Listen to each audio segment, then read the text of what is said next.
Hello friend, this is Sivendra Pandey. Today I welcome you all in our channel Galaxy Candid Educations. Today we all are going to discuss about the very interesting topic of chapter 1st Math NCERT class 10. So what is the chapter name? Chapter name is real number. Very interesting name. So we can start this topic. Before starting the topic, I remind you please subscribe our channel Galaxy Candid Educations. So let's start our topic. Before starting the exercise, we just know the introductions of the chapter real number. So it is a chapter first, real number. So I have made a notes on this topic. So first of all, we discuss this notes, and then after we move the exercise portion. Chapter first, real number.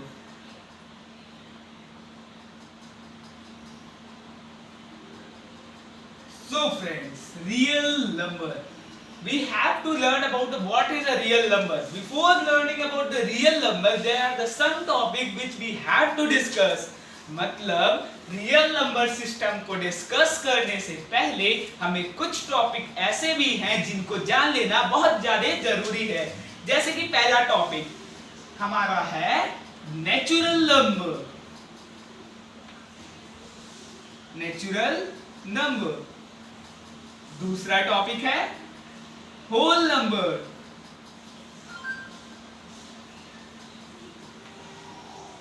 तीसरा topic है integers. चौथा topic है prime number.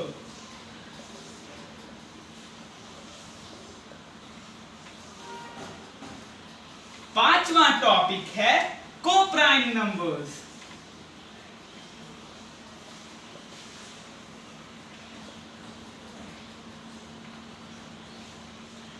छठवां topic है composite number.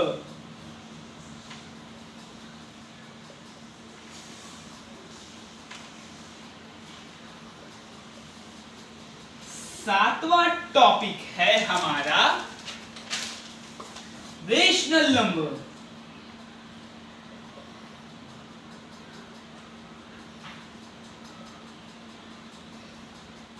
और last आठवां topic है हमारा इरेशनल नंबर.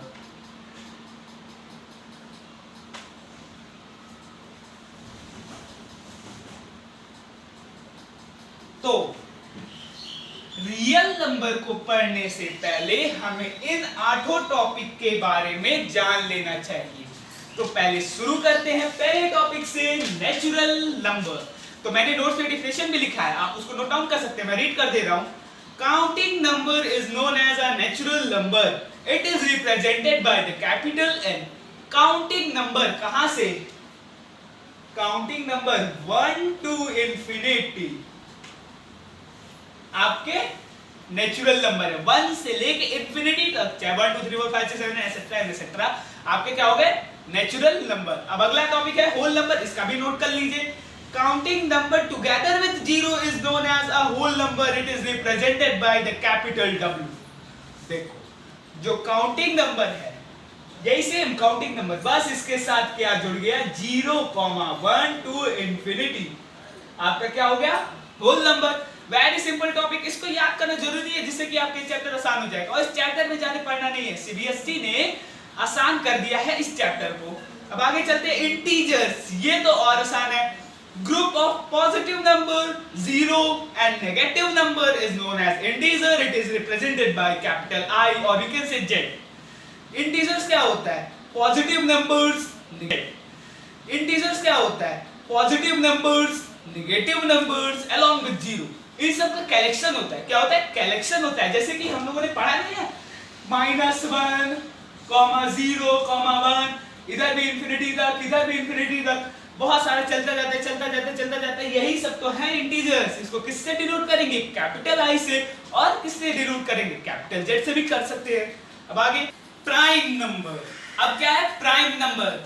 ये वाला, ये सबको फंसाता है. ये टॉपिक जो होता है किसी को जल्दी याद नहीं होता है. चलो इसको भी याद कर लेते हैं. इसका भी डिफिनेशन नोट कर लो. तो बोल रहा हूं definition. A number that has exactly two factors is known as a prime number. ऐसे नंबर जिसके पास exactly two factor हो उन्हीं को क्या कहेंगे? प्राइम नंबर कहेंगे। इससे भी नहीं समझ में आ रहा? चलो एक और डिफिनेशन ले लेता हूँ। Prime number does not divisible by another number except one and number itself.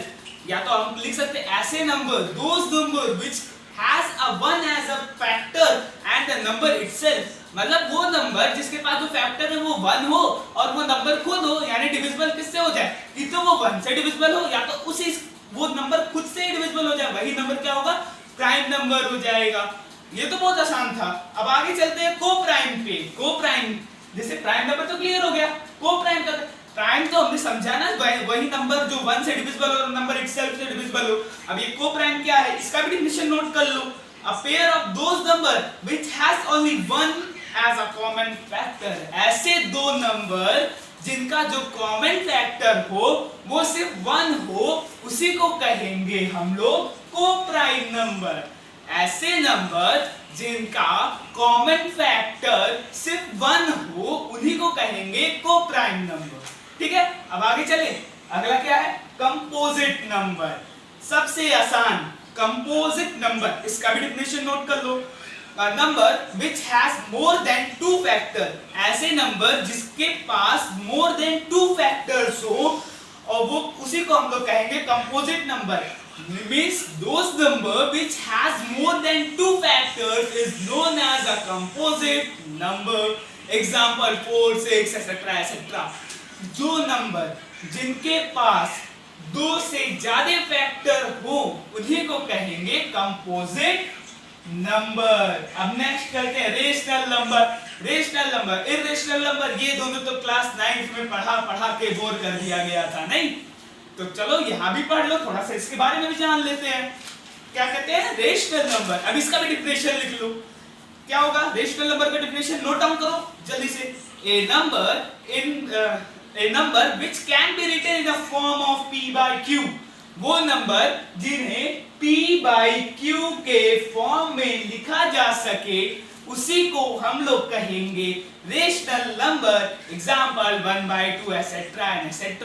ये होता है तरीका लिखने का p by q के फॉर्म में। अब आगे चले। इर्रेशनल नंबर, वो नंबर जो रेशनल नंबर नहीं है वही इर्रेशनल नंबर है। वो नंबर जो रेशनल नंबर नहीं है वही इर्रेशनल नंबर है।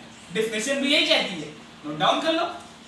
A number which is not a rational number is known as irrational number। देख लो जो होता है नंबर सिस्टम, उसमें सिर्फ दो तरह के नंबर सिस्टम होते हैं, रेशनल नंबर सिस्टम और irrational number system. Rational number system को फर्दर डिवाइड किया गया है ढेर सारे पार्टों में, हम लोग उसी को पढ़ते आ रहे हैं अलग अलग नामों से। अब इर्रेशनल नंबर, वो नंबर सिस्टम जो रेशनल नंबर नहीं है उसी को हम लोग इर्रेशनल नंबर सिस्टम कहते हैं। एग्जांपल में √3, 5, √7 etc. etc. अब इसके बाद जब हम लोगों ने आठों पढ़ लिया, अब आता है हमारा रियल नंबर क्या होता है।